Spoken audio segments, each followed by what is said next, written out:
The Big Nasty to open us up here on Long Island. And the Big Nasty taking a big break right now as he's doing a little tape job to his ball. Yeah, that Player of the Year race is a little sketchy, and there's a couple of players that could really throw a wrench into the whole picture.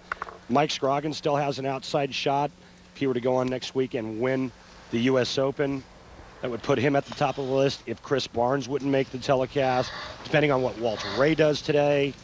So there's still 4 players in the hunt for the Player of the Year race, including this man, Wes Malott.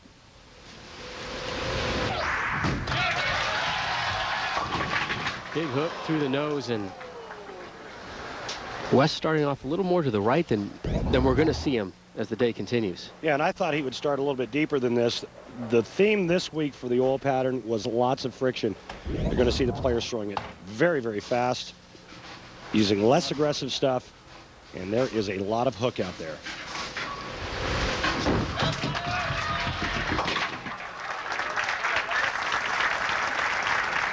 The West opens up with a 9. And here is Walter Ray Williams Jr., all-time leader with 44 tour titles. The native of Ocala, second in the Player of the Year race.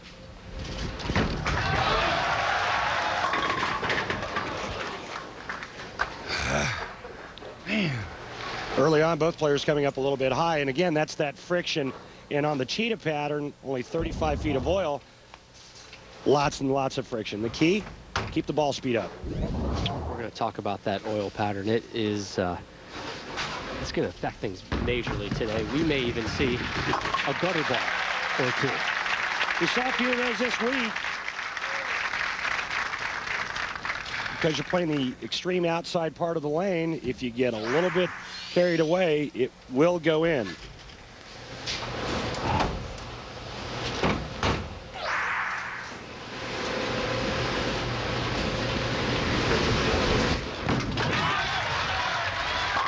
Hello, pocket. And that's vintage Walter Ray. Red ball up 5. That's kind of the buzz phrase around the locker room, isn't it? When Walter Ray is dialed in. Red ball at 5. Red ball at 5. That may be, you know what? That should be the title of the Walter Ray story. Sounds like a good title for a movie. Yeah, Red ball at 5. Maybe we get Harrison Ford or something for that. Big Nasty, Wes Malott, working off an open frame here in the second. Ooh, look at that hook. And he finds pocket for the first time as we take a look at our Motel 6 matchup. And for the first time on TV, it's Malott versus Walter Ray Williams Jr. Walter Ray, 44 titles. Wes Malott, only 3. Wes Malott won the Harry Smith Point Leader Award last season, finishing the 06-07 season first in the World Point Rankings. 1 title, 2 runner-up finishes this season for Wes. Back-to-back jacks. Bartender, make it a double. So after an open frame in the first, Malott goes XX in the second and the third.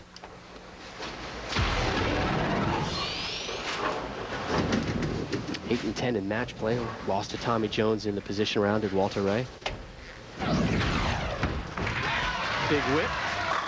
And another strike. Remember, this week was round-robin match play. Once you bowled the 14 games of qualifying, it was match play, not the bracketed format.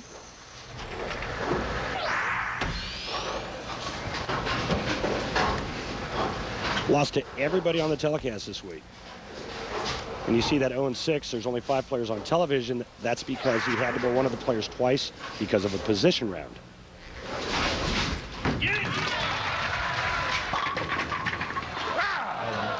Leaves the 10. Wow. The week 10 caused by excessive ball speed. When Walter Ray's throwing it that hard, he's got to get the ball to finish higher flush in the pocket, meaning more in the middle of that 1-3 zone. Does he look like he's thrown it harder than you're used to seeing him? Absolutely. And when we talked to him last night, he said, you know what, this is more like old school back in the 80s when I really had to get out there and fire it. But keep in mind, he's 48 years old. Wes Malott set an 18-game PBA record by going 16-2 on Friday in match play. Looking for 3 strikes in a row.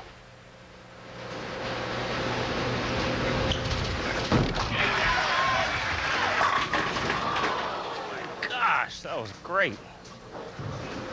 Oh. Folks at home wonder why you leave a 10-pin. A lot of the times it's because of ball speed and because of entry angle into the pocket. You see, that bowling ball was at about the 40 to 45 foot line before it started to go left. That's real sharp. That's a sharp angle into the pocket, and that's what causes a 6 to go around the 10-pin.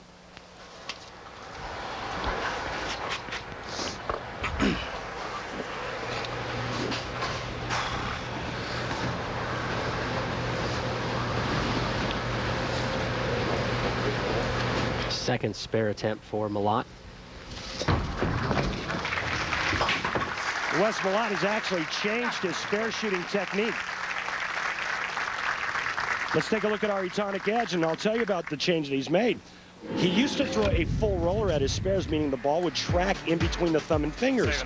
But because of a thumb injury in Vegas, he went to a more traditional style with the thumb and the fingers directly up the back of the bowling ball. This creates a very tight, flat roll and little or no movement down the lane. A great tip for you amateurs at home that are having trouble making single pin spares. Just curious.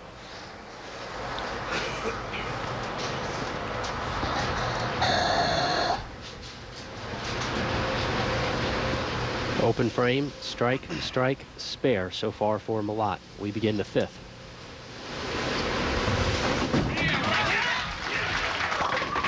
What are you worried about? Dancing with that gutter. That was way out there. Useful, that, useful. And this is why the players are playing out that far to the right, because there's dry boards, there's a friction zone there.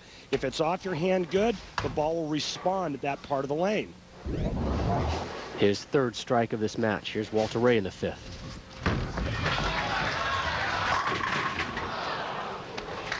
Mike Carey good on TV or what? It hasn't been lately, sir. Wow. Ebonite Digitrack's system is giving us a reference, the 2 different lines that Walter Ray and Wes Malott are playing. Walter Ray around the 9th board at the arrows, Wes Malott at the 15th board, 6 boards further left. Wes Malott's break point is further right. Walter Ray's a little bit more to the in part of the lane. And that's the difference in power, rev rate and power. Wes Malott's got more power. He's got to play further in. Second consecutive frame that Walter Ray's taking care of the 10-pin to get the spare. 6 and 5 under the lights of television this year. 2 titles.